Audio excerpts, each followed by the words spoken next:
Hey, keep Nintendo weird, everybody. It's me, Seth from All In a Nintendo Podcast. And hopefully, if everything went right, we just announced as part of our first birthday celebration a sister show to All In a Nintendo Podcast as part of the newly christened All In Media Network. And that sister show is the one you're about to listen to right here, right now. It's called Keep Nintendo Weird, and it's a weird Nintendo podcast about loving weird Nintendo games. And I'm super excited about it. Essentially, the idea is that I'm going to link up with a special guest. They're going to choose a weird Nintendo game, and we're going to talk about it for 30, 45 minutes. And we're just going to keep it light and breezy, and it's just going to be fun, man.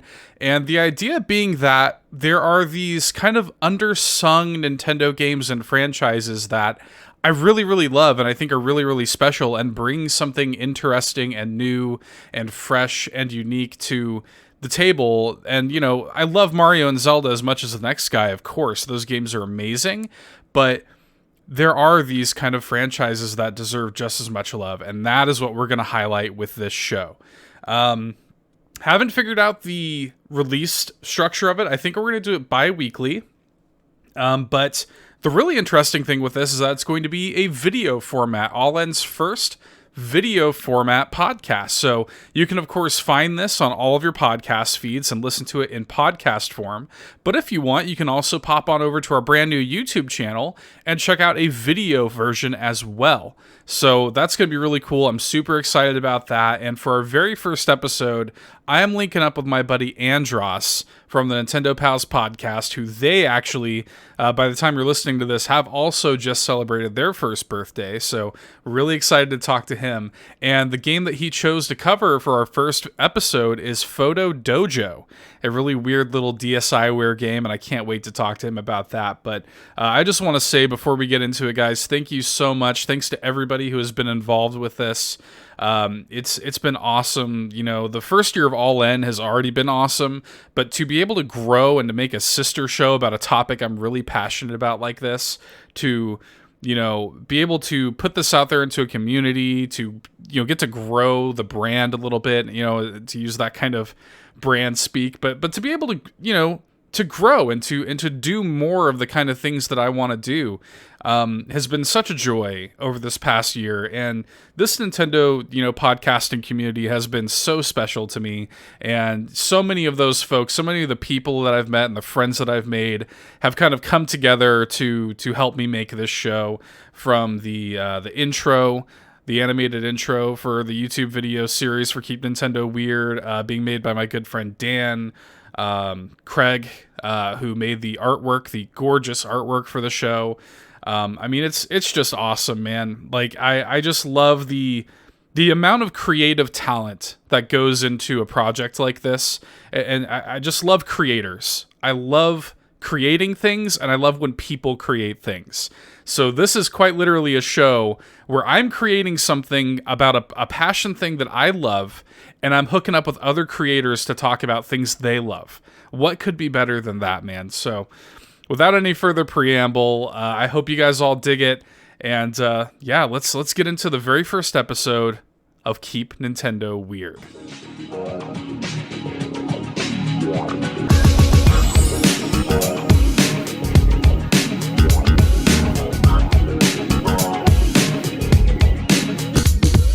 With me today, ladies and gentlemen, joining me in the first episode, the maiden voyage of Keep Nintendo Weird, is my good pal, one half of the Nintendo Pals podcast, Andross.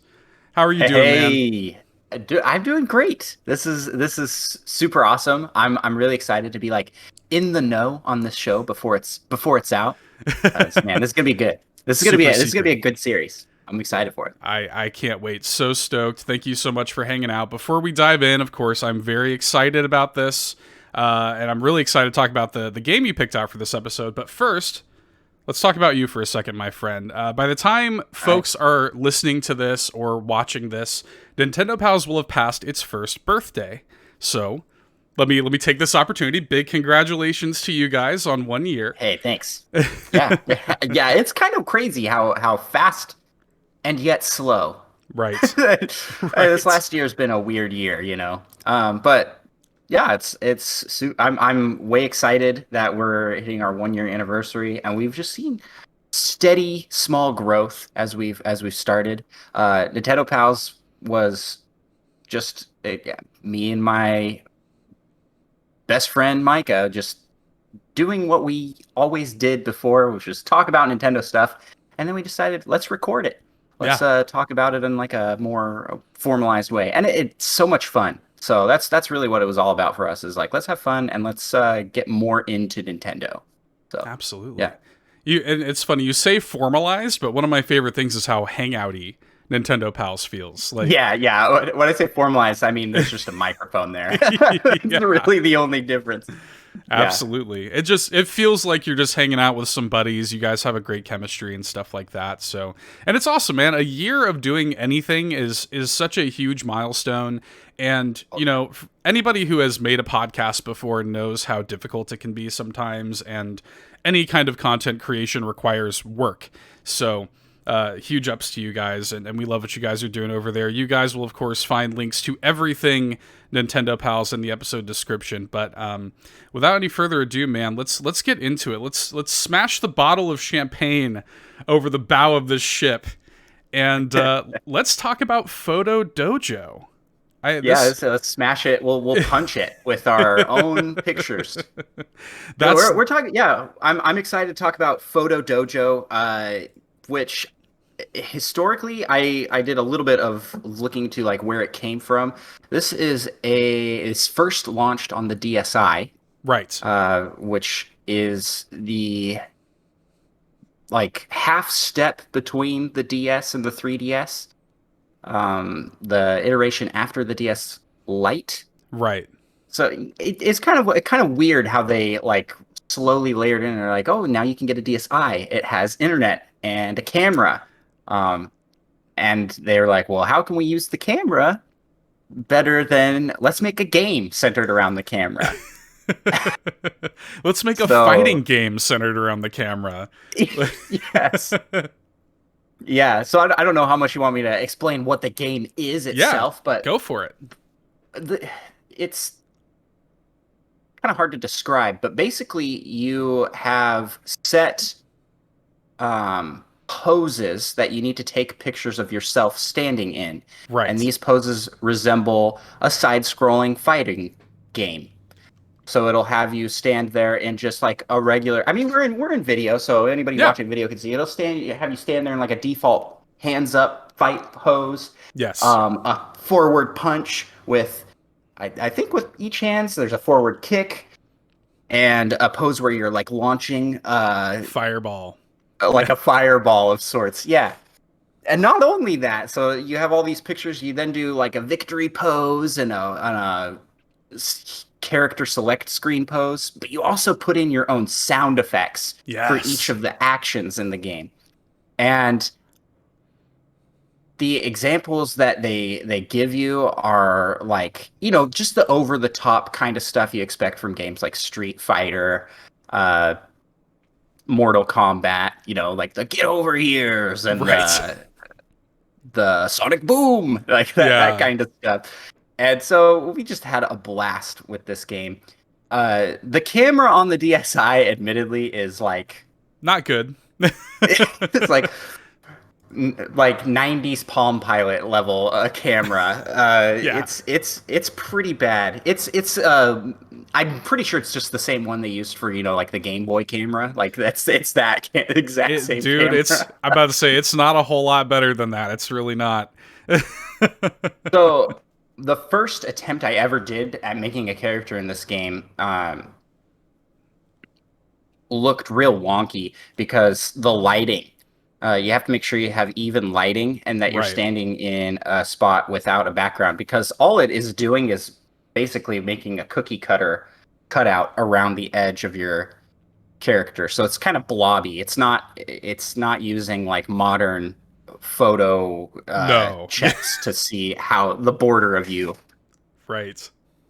But in a way, it kind of adds to the charm of the game. Exactly. It's like you're like a sticker. You're like a sticker fighter, and yeah, it's so fun. Yeah, so fun. You're so right about that, because it totally adds to the charm of it. The fact that it has like an inherent level of jank. There's no like, it doesn't look like this polished fighting game experience. You're not in it for a polished fighting game experience. It's very simplistic. It's very like mechanically simplistic, and it's just quite literally you and your friends taking pictures of each other and just like you know, it's so straightforward. I love it. And One then thing. Go ahead. oh, I was at the same time they added so much to it that you're like, this seems like a lot of effort for what this is. Yeah. And that's just it's very Nintendo. You know what I'm saying? Like, this is the whole premise of this show is like, let's Yeah. keep Nintendo weird. And this is weird Nintendo at like its peak. Like, Hey, they put a yes. lot of effort into this little app that I'm sure most people have never even heard of. I don't even know how I discovered it. It was just a cheap one in the on the eShop on the DSi, and I was like, oh, I'll give it a try and love it. I just loved it. That that was actually exactly what I was about to say. We were talking like when we were first sitting down to schedule this episode and we decided to talk about Photo Dojo, we both kind of like came to the conclusion that this game just sort of like manifested itself into our lives, and we neither of us had any recollection of actually buying it. It just kind of existed. It's so funny. Yeah, that's exactly it. I'm sure that it was just one of the only ones on there at the time, because it's like one of the first like DSiWare Right. titles, and pre what you have now with like eShop, just oversaturation. There wasn't a ton on the Nintendo shops in the Wii and the DS era. So yeah. Yeah. And I was Absolutely. surprised to find it was first party published. Like, I didn't know that until much later. Like, oh, this is a Nintendo published game. Yeah. So, Yeah, it was weird. They actually had like, I remember when that game was coming out, they had people were covering it, like IGN and the GameSpots and stuff. Like they were covering the game like it was an upcoming release and stuff like this. Like it was going to be a bigger deal than it ended up being. And like we love it, of course, but it's not as if it set the world on fire or anything like that. no, But no, it's not Breath of the Wild. right, no. And it was never really meant to be. And what's really cool, I think, about Photo Dojo 2 is that unlike a lot of the games that I think we are going to end up covering on this show, Photo Dojo is still easily available. If you have a 3DS, you can pop onto the eShop right here, right now, and grab Photo Dojo for I think like $2 on the eShop. Yeah, Like, it's super do cheap. You it. guys can go play it right now. I mean, Yeah. And with and the 3DS has a better camera, and it functions. I think the game looks a little better on there because of that. right. Less Yeah, because it's grainy. all based on pictures. Because another thing Hmm. that we didn't talk about is in lieu of like traditional fighting game stages, you even take pictures of the real environment to fight on. Those become the Yep. stages of the game.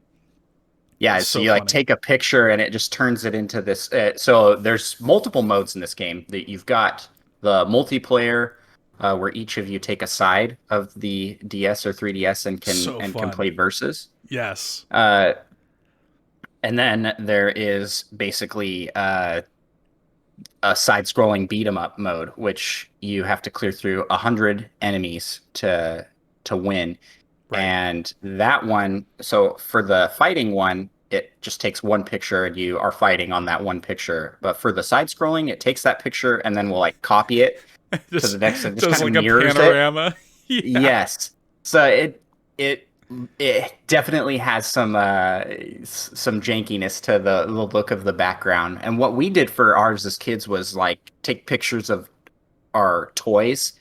Right. And so you'd have like we had like an old Fisher Price pirate ship. So we had our pirate ship level, and you're just walking by, and you're walking by like 50 of those pirate ships throughout the I course love of, it. I love it. It's of like a that game. So battalion.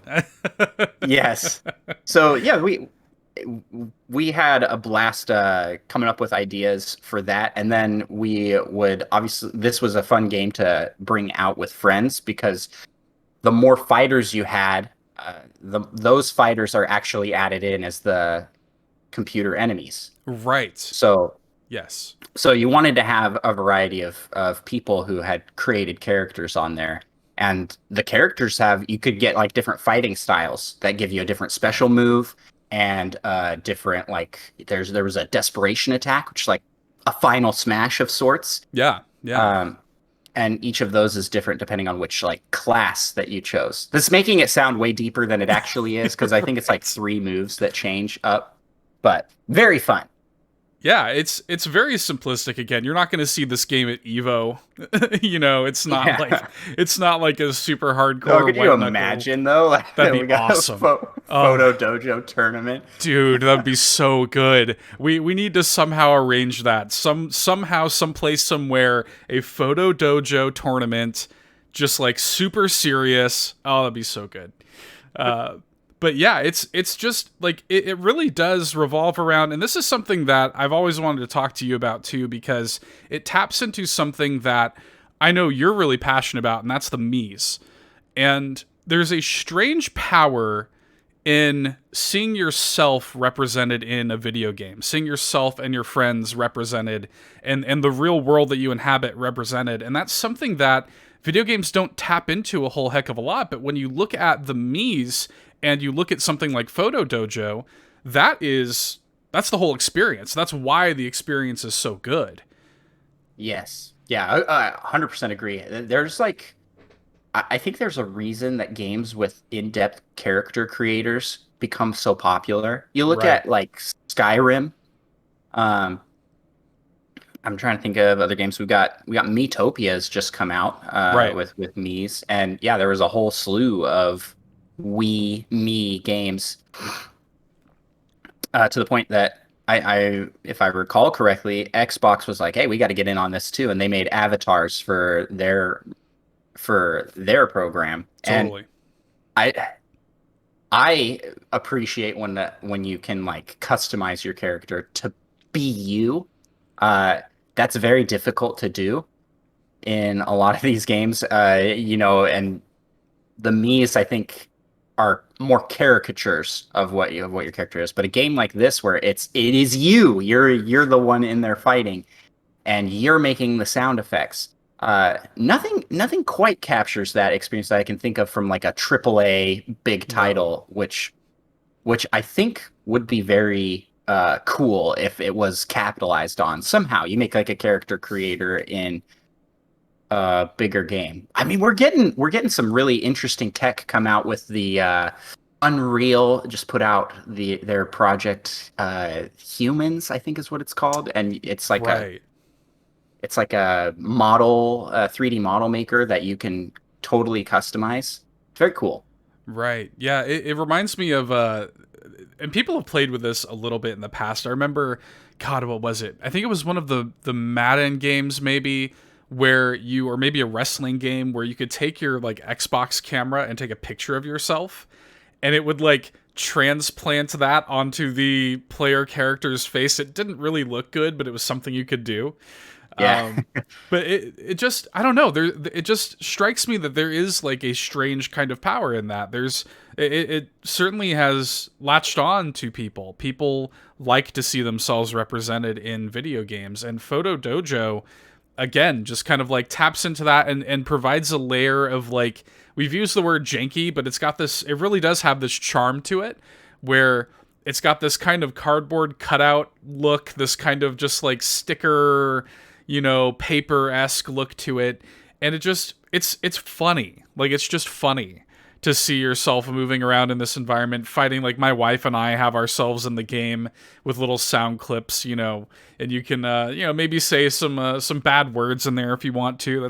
That's kind of funny if you want to do that. Yeah, you can. I don't remember what I used for my sound clip, but I love when you launch the like Kamehameha Right. missile, like Dragon Ball style, and I think that is what I did. I was like Kamehameha for my character, and my I had friends that would take pictures of someone's head, and Yes. so they'd take a picture of someone's head and launch like their own head at someone instead of Yes. like a fireball. Oh, we had a blast, like coming up with like, oh, what could we do that'd be really funny for this? taking pictures of like action figures in the poses. So you're like, Yep. okay, we got Spider-Man in this game now. Yeah, exactly. Yeah. And that was actually that was something too, like it's actually a fairly detailed process to set up your character in this game. You have to take like I think 13 pictures and 10 sound clips to set up the character. So I mean it takes some doing, and you have to like the game one of the first things the game tells you is you got to hold your DS like a book. Like set it up like a book almost, like Hmm. flipping it on its side essentially. So I mean, anytime that a game asks you to do that, you're in for a good time. Uh, but but yeah, it's Yeah, like it can be kind of like entry level heavy to get into a game like that. But at the same time, that's why people spend hours in these character creators. yeah, Like I said, I've already brought up Metopia, but the demo for that game, just the demo with the new meme maker creator, the amount of creativity that manifested among people, you can see it online. You're seeing like fully detailed Shrek me's. You're yes, seeing like yes, people recreating Kirby, recreating Banjo Kazooie. Like there's just like a lot of detail, and people love to focus on things like that uh, to create something that will then make the character. So I think that was a draw, and like that's half the game is making the character. It right. feels like, you know. So that's one that I like. My son has discovered this game and will spend just forever just remaking characters and redoing things, and you just see that creativity go through, and you're like, well, what sound effect can I do for punching? What can I do for this? So yeah, we have a lot of fun with the creative side of this game, I'd I say. love that word. I love that word creative and creativity. It is a playground for creativity. They don't Yeah. even necessarily like Photo Dojo, as we've already said, not a super deep game, but it is a playground for your creativity. You don't have to necessarily have something that is an incredibly like deep experience as long as you give people a place to be creative. Metopia, same way. It's not like some deep Final Fantasy RPG, but it No, is. no. But Yeah. it is a place to be creative, and it is a place to have your friends populate an RPG town, and whatever you can like date yourself in the game. Like there's something just inherently funny and powerful about that, and I love that Nintendo has experiences like this. It's wholly unique to them. We're not seeing Sony or Microsoft do something like that. You know? Yeah, like the closest I can think of is games like Dream Right. Dreams, and we're getting like Game Builder Garage coming out. Those are engines designed to like just be canvases, and like Right. there's not any sort of restriction to what you can do. And part of me thinks that Nintendo is the champion of being creative within restrictions. Mm, You just see that with their hardware and what they do as far as stretching how good things can look on hardware. You see that with different game mechanics that they go, okay, we're going to build an entire game around this mechanic uh, or this gimmick, and sometimes that works out really awesome, and sometimes it doesn't. But you don't in this kind of game, the creativity is very funneled on. You have those 13 pictures, you have to do those poses, but you're totally open in the sound effects. You're totally open in what your backgrounds can be. Uh, yeah, I'm thinking like just how different each character that we had on there, because I fired it up recently me too. and played.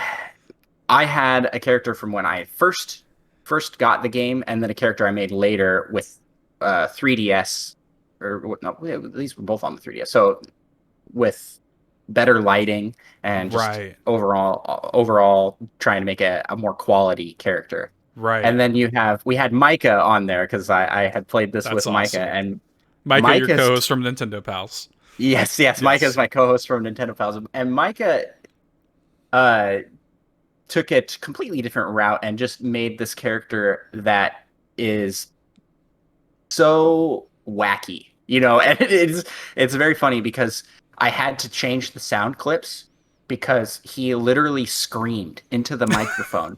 And I was like, I can't, because I'd be playing the single player mode and defeat his character and just screaming, like blood, it's like screaming coming through. I'm like, okay, well, That's I had to amazing. change. So this is what you can do with this game is you can just make very different uh, things within these restrictions. And I gotta commend Nintendo for trying something that I think was very specific to the time, to the hardware, and to the market that they were going for. Yeah. Was that weird for you when you booted that up, when you fired the game up and you saw like these old pictures from like potentially years ago? You know, was that kind of a weird experience? No, I have not aged in the last like decade or so. So, That's fair.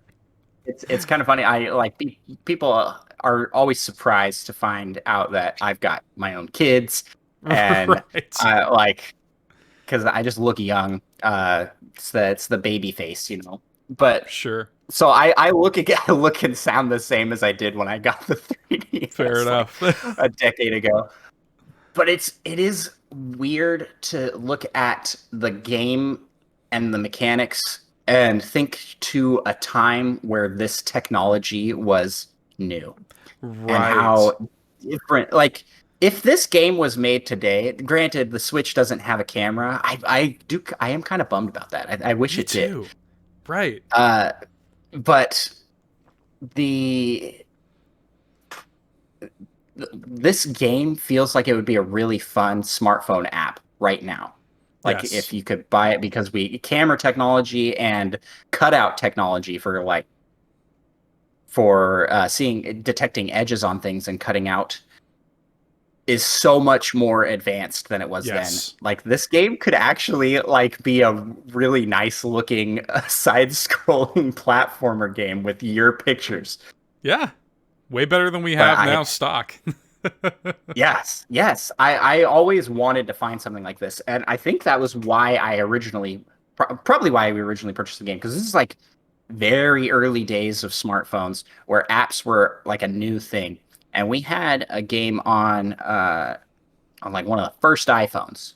It was my dad's iPhone that you took a picture of yourself, and it was just your face, and then it was a first person punching game, and you'd Oh, punch someone else's face, and it would slowly turn their picture to have like a black eye and to have like a mouth that was like, oh, like they were getting beat up. sure. Yeah.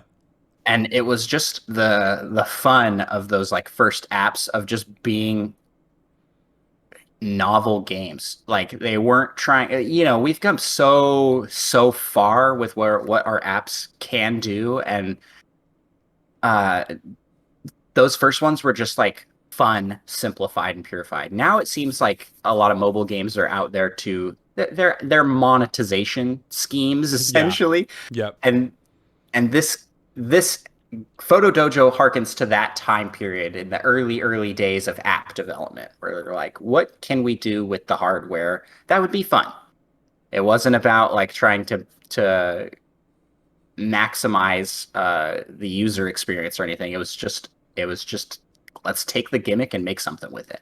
It's a great point. Yeah, because even with Nintendo apps now, because Nintendo now, flash forward to however many years later, Nintendo gets into the smartphone and the mobile game, and even theirs have gotcha mechanics, microtransactions, stuff like this. And yeah, it does speak to kind of a bygone era of Nintendo, and I think that honestly, in a strange way, and I'm really glad that you brought this game to the show for our first episode, because in a strange way, Photo Dojo is the absolute poster child of what I'm talking about when I say keep Nintendo weird. It is like, it is totally emblematic of the type of weird Nintendo experiences that are so unlike a lot of the AAA things that we get today and a lot of the stuff we're seeing on competitive markets. It is so wholly unique, and that's the kind of stuff that I really want to see more of, you know? Yes, I would love to see, like, this is where I wished that Nintendo's app development had gone. Yeah. More. more into like more experimental, and less conforming to the gotchas and the Mm-hmm. simple one-handed.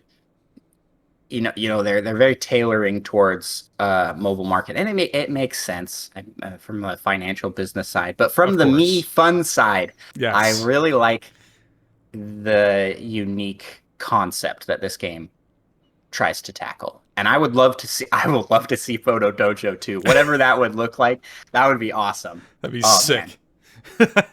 Make it even more complex. Get it in Evo, man. We need to see a full. We have a skill tree. You unlock Yeah, more pictures and more poses that you take.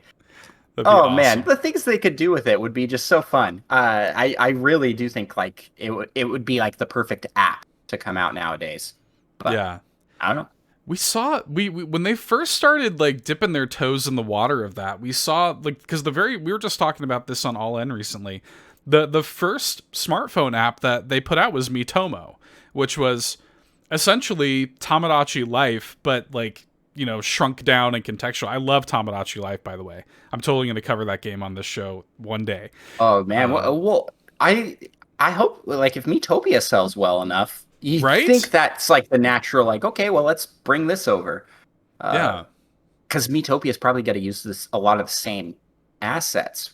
So because it's all me fighters or not me fighters, me characters. Right. So I'm like, come on, let's bring it. Let's bring it over. Let's put that More on Switch creative too. playgrounds, more creative playground Nintendo games. We want more of this. More of this, please. But yeah, no, I completely agree. I love this game for everything it is, for all of its jankiness. Yeah, I'm trying to think if there's anything else we should mention about it. Like I said, it's available on the eShop. You can still pick it up. It's available for like literally like $2. I mean, it's nothing. So It is well worth the price. I mean, because totally, you spend a couple hours in this game, which you're not going to be spending a ton of time in it, no, but for $2, it's a good it's a good weekend, you know? yeah, totally. Even if all you do with it is you pick it up, you download it, and like you and your friends, play it for an afternoon or something like that. It's worth the price of entry just for that. It's a totally fun little toy of a game, and there's nothing wrong with that. There's room for experiences like this. So we want to see more of it. So anyway, that's Photo Dojo. Great little game that we both have a lot of love for. Andross, thanks so much for hanging out and talking about it. Before we go, tell the folks where they can find you online and how to keep up with everything you've got going on with Nintendo Pals. Yes. So Nintendo Pals is a podcast and a community online. We are found just about everywhere. So you can find us on Twitter at Nintendo Pals. You can find us on TikTok and Instagram at Nintendo Pals Podcast. We have a Discord. Links to those are all on all of our social media. You can find links to that. And we are on every podcast listening platform that I can find. And so, yeah, definitely check us out. We are trying to build a community of gamers to play these weird games. That's one thing our community has kind of latched into some of these odd titles. We just got done as a community playing The Longing, Yeah. which I know that's not really anywhere on topic for this show, but that was our most like popular community game that we'd ever played, and this is a game that is just painfully slow. Like that's the mechanics of the Right. game is let's be as slow as possible. But we had so much fun with it, and it's kind of just embodies that like Nintendo fans like unique experiences, and that's what we try to emphasize and highlight and talk about Love that. with Nintendo Pals. So. Love that. There's a good Venn diagram between Weird Nintendo and Nintendo Pals. And again, folks, you guys will find links to all of that stuff in the episode description. Andross, again, thanks so much for hanging out. Always a blast hanging out with you. One of my favorite podcasting pals. And we're definitely, I'm a huge fan of you guys. And we definitely are going to keep tabs on what's going on with Nintendo Pals in year 2. So, guys, If you like what you just heard, you want to hear more, you can follow this show by clicking the subscribe button if you're watching the video version, or by following or subscribing or liking this show on whatever podcast service you are currently listening on. Leave me a comment or a nice review. It'll make me smile. You can follow the show on Twitter at KNW Podcast. And of course, Keep Nintendo Weird is proudly part of the All In Media Network, and you can join the All In community right now by jumping into our brand spanking new Discord server. You can find all of that in the description as well. Until next time, folks, be good to one another, and thank you for keeping Nintendo weird. Bye. Bye.